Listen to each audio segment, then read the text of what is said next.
Election commission और UIDAI अब मिलकर वोटर लिस्ट को आधार से जोड़ने की प्रक्रिया पर काम कर रहे हैं।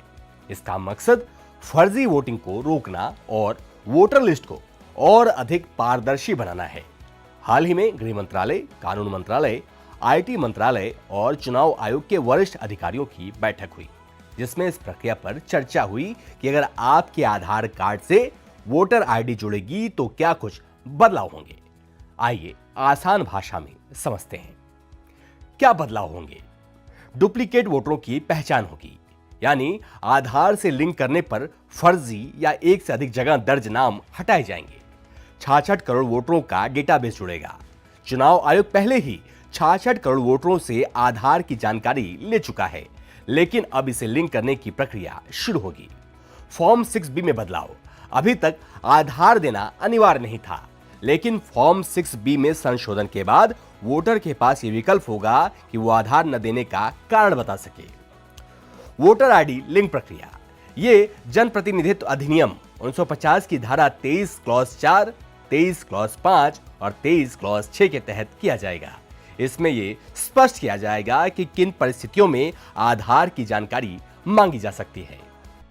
आइए अब जानते हैं कि इससे लोगों को क्या फायदा होगा। फर्जी वोटिंग पर रोक लगेगी। इससे चुनावी प्रक्रिया अधिक निष्पक्ष और पारदर्शी बनेगी। मतदाता सूची में शुद्धता बढ़ेगी, यानी एक व्यक्ति का नाम एक ही स्थान पर रहेगा, जिससे गलतियों से बचा जा सकेगा। डिजिटल चुनाव प्रणाली की ओर बढ़ेगा देश, यानी भविष्य में ये ऑनलाइन वोटिंग जैसे बड़े सुधारों का आधार बन सकता है। अब इसको लागू करने की चिंताएं क्या क्या हैं, वे भी समझ लेते हैं। डेटा प्राइवेसी का मुद्दा।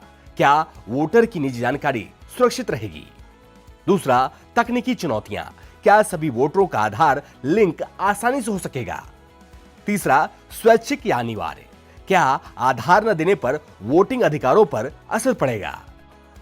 आइए अब ये जानते हैं कि ये बदलाव कब तक हो सकते हैं। अगले कुछ महीनों में से लागू करने की योजना है। बिहार विधानसभा चुनावों से पहले यह बदलाव संभव है। सुप्रीम कोर्ट में इस पर पहले ही सुनवाई हो चुकी है और चुनाव आयोग ने नियमों में संशोधन का संकेत दिया है। आधार से वोटर आईडी को जोड़ने का मकसद पारदर्शी चुनाव कराना है। हालांकि इसके लिए कानूनी और तकनीकी पहलुओं पर काम किया जा रहा है। जनता की सहमति और डेटा सुरक्षा सुनिश्चित करना सबसे बड़ी चुनौती होगी। Report state mirror Hindi.